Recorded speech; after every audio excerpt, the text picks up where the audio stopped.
Pour le salon Eurogusto, Bernard Charret, chef du restaurant Les Chandelles Gourmandes à Larçay, a déserté ses cuisines. Ici, seuls 3 mots à la bouche: bon, propre et juste. Alors propre, juste et bon, ça c'est la définition de slow food. Donc propre, ça veut dire qu'on respecte l'environnement et qu'on peut produire sans forcément nuire à la planète. Bon, ça veut dire que gustativement, on se fait plaisir. On n'est pas dans un discours tristouné ou uniquement... on n'est pas à donner des leçons, on est aussi à prendre du plaisir. Parce que en général, le plaisir est aussi la traduction de choses qui nous font du bien, donc qui nous apportent quelque chose à notre personne entière. Et il nous en manque un, juste, bon et propre. Et juste, c'est quand même fondamental dans la société d'aujourd'hui, donc peut-être qu'on fait déjà un peu de la politique. Juste, ça veut dire que tout le monde s'y retrouve. Le consommateur, le producteur, c'est une forme de commerce équitable à toutes les échelles, pas forcément entre les pays lointains et nous, mais aussi au pied de la porte.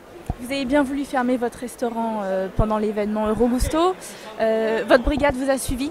Oui, notre brigade, j'ai la chance d'avoir quelques personnes exceptionnelles autour de moi. Je ne pourrais rien entreprendre si je ne les avais pas. Mais on travaille aussi avec 15 bénévoles qui, eux, sont juste gentils. Ma brigade, elle est professionnelle. On a l'habitude, ils savent faire des tailles, ils savent comment on gère une pomme de terre sanguine ou une poire de terre, ils savent comment on épluche un cardon.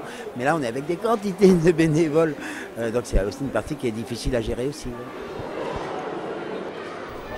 En salle, les consommateurs se retrouvent pour déguster un menu composé de produits de la région Touraine. Et à la sortie, les assiettes sont vides. Dans notre restaurant, donc en travaillant comme on travaille ici, les clients repartent en disant mais on a carrément fait un repas exotique. Alors qu'on ne travaille que des produits tourangeaux. Ça veut dire simplement qu'on arrive à des saveurs qui n'ont rien à voir de leurs saveurs habituelles. Ensuite, ce qui change aussi, c'est que moi je suis convaincu que ça, oui, ça fait du bien au corps et que ça apporte quelque chose. Je suis convaincu qu'on pourrait manger beaucoup moins en volume si on avait des aliments de bien meilleure qualité. Ça veut dire aussi qu'on serait en meilleure santé, on aurait beaucoup plus de pêche, on serait plus énergique, on serait tout ce qu'on veut, et surtout que notre corps ne se crèverait pas à traiter des quantités de nutriments totalement vides de sens et d'intérêt. Vous apportez beaucoup de choses donc aux consommateurs qui découvrent des produits de la région Touraine. Qu'est-ce que le salon vous apporte à vous personnellement? Moi, ce que ça m'apporte, ça m'apporte que je ne peux pas faire autrement. Je ne suis pas sûr de choisir ce que je fais. Quand j'ai voulu être cuisinier, ça a été qu'il n'était pas question pour moi d'être juste un épicier. C'est-à-dire, comme est fait aujourd'hui la restauration pour 98%, de prendre des objets manufacturés. Donc tous les choix ont été faits par un industriel, pas par la personne. C'est abominable, non? Donc aucune autonomie et de le servir. Donc moi, c'était d'être quelqu'un d'autonome qui faisait mes propres choix. Donc j'ai commencé à arpenter la campagne et j'ai trouvé des producteurs fabuleux.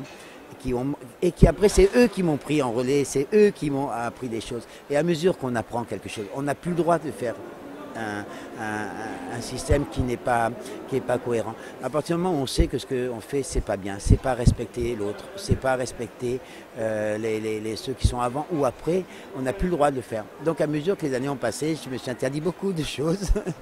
On a même éliminé l'aluminium de la maison, et on est revenu à des poêles en acier, mais parce que j'ai rencontré des centaines de gens fabuleux, quoi, qui sont bien plus loin que moi. Je suis à leur cheville encore. Enfin non, j'ai vraiment rencontré des gens extraordinaires. Et après, à chaque fois, ça fait avancer. Chaque fois que je repars de chez Xavier, par exemple, qui me fait mes légumes, je me dis, mais qu'est-ce que je suis inculte, qu'est-ce que j'ai rien compris, quoi. Voilà, c'est en fait ce qui fait que je ne peux pas revenir en marche arrière, quoi.